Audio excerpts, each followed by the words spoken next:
ऐसी उसकी दिव्य शक्ति उसको अनुभूति होने लगा।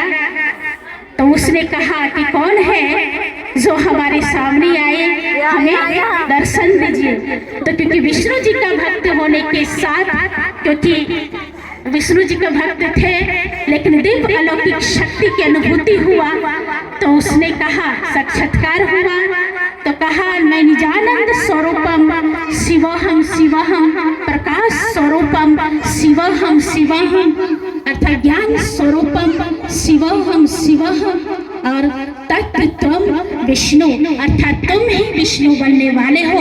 तो परमपिता परमात्मा इस यज्ञ में, अर्थात इस प्रजापिता ब्रह्मा कुमारी ईश्वर विश्वविद्यालय में हम पढ़ करके साधारण मनुष्य से हम देवता बनते हैं, इसलिए इसका नाम रखा प्रजापिता ब्रह्मा कुमारी ईश्वर विश्वविद्यालय। तो सबका टीचर तो एक सुप्रीम टीचर है, शिव है, लेकिन माध्यम निमित्त उसने ब्रह्मा को बनाया।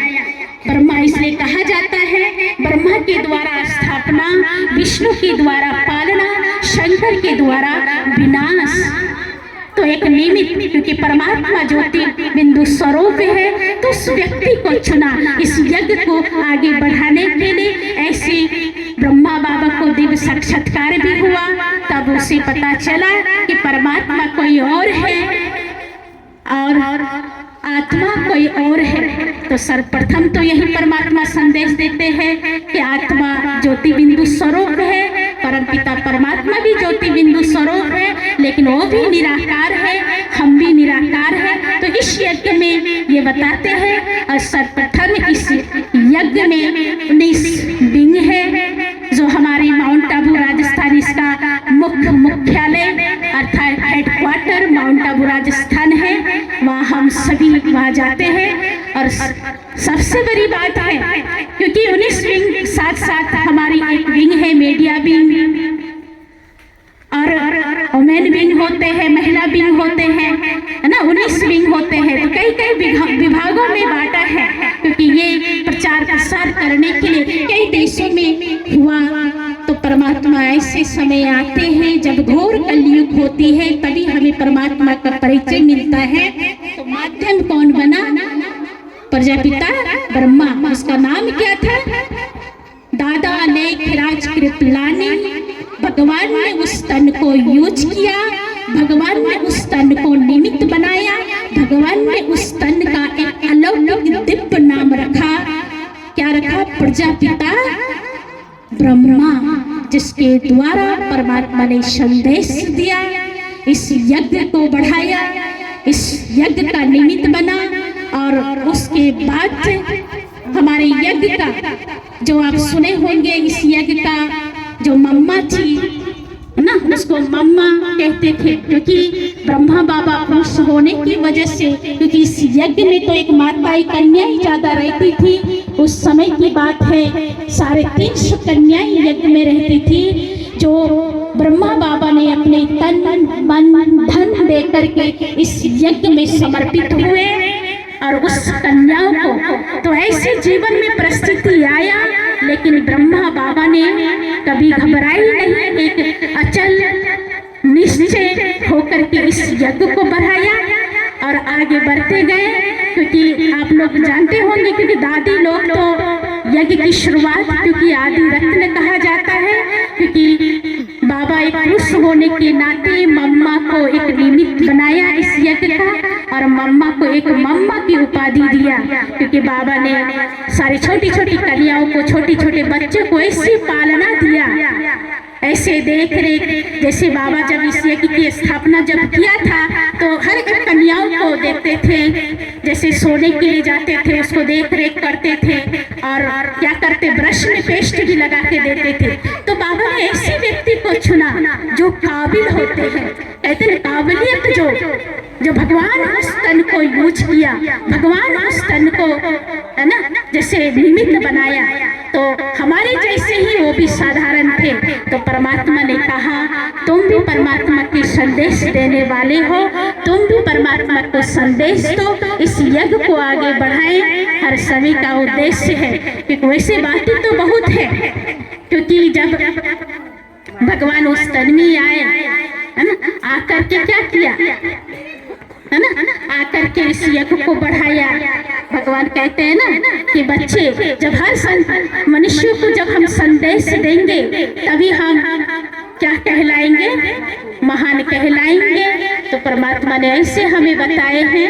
और जैसे देखते हैं, कहा भी जाता है ना, जैसे छोटी कन्याओं को रखा, कितने बड़े बड़े बनाया, क्योंकि यज्ञ में क्योंकि बाबा ने तन मन धन समर्पित तो किया। फिर एक समय ऐसे आया जो बेगरी का पाठ बजाया। बेगरी का पाठ माना 14 साल बाबा ने तपस्या किया, उस दादियों को लेकर के तपस्या किया। बेगरी के पाठ माना एक टाइम खाते थे, वो भी कैसे, पूरा पेट भर के नहीं खाते थे, एक चपाती में हाफ चपाती खाते थे। और क्या बोलते हैं वो छाछ होते हैं ना, छाछ पीते थे। तो ऐसे दादी और बाबा मम्मा ऐसे सेवा किए, इस यज्ञ को बढ़ाया। तो ऐसे होते हैं ना, कहते हैं हमको उस समय तो जैसे कि दम्मा की बीमारी होती थी, है ना, ऐसी बीमारी का कोई इलाज नहीं होता था, उस समय की बात है। लेकिन तब भी 14 साल बाबा ने तपस्या किया बच्चों को लेकर के। इसलिए कहा भी जाता है ना, राम जी ने वनवास लिया कितने साल, 14 साल तपस्या किया वनवास में। वो तो काल्पनिक है, बाबा ने हमें वास्तविक सिखाया। क्योंकि हाँ, दादी और बाबा और मम्मा 14 साल तपस्या किया, वास्तविक तो अभी है, वो तो काल्पनिक है। तो 14 साल जब वनवास हुआ, क्योंकि उस समय जब नए नए यज्ञ की जो स्थापना हुआ, क्योंकि सेवा तो कोई तो करते नहीं थे, सेवा तो बाबा पे जो धन लगाया उससे चलते थे, ये वो भी खत्म हो गया। तो 350 कन्याओं के बीच में कई कन्याएं छोड़ दी कि वो सोचते थे अभी यज्ञ का ऐसे हाल है, आने वाले समय में यज्ञ की हाल कैसे होंगे, कैसे हमारी पालना होगा। जो निश्चय बुद्धि थे, जो अटल थे, विश्वास किया भगवान को, क्योंकि जीवन हमने भगवान को दिए हैं, तो भगवान हमें कभी भूखे रख नहीं सकते। इसलिए कहते हैं दाल रोटी भगवान हम बच्चों को सभी खिलाएंगे। इसको ऐसे आस मत रखिएगा सबको खिलाएंगे, सबको माना जो भगवान को जो याद करेंगे, संपूर्ण अपना जीवन दे देंगे, तो भगवान उसको दाल रोटी जरूर खिलाएंगे। इसलिए यादगार में दिया है सुदामा को। सुदामा एक श्री कृष्ण का भक्त था। किसका भक्त थे? श्री कृष्ण का भक्त थे। लेकिन ना सुदामा कभी भूखे नहीं मरे नहीं, इतना भक्ति करते थे। जब कृष्ण उसके घर गए तो उसकी जो मिट्टी के बर्तन था, एक दाना चावल रखा हुआ था। तो उस दाने के महत्व, उस दाने की ऐसी महत्व था, उसको भिखारी से क्या बना दिया, क्या बना दिया, अमीर बना दिया, अधिकारी बना दिया। उसी तरह परमात्मा ने हम बच्चों को इस यज्ञ का निमित्त बनाए।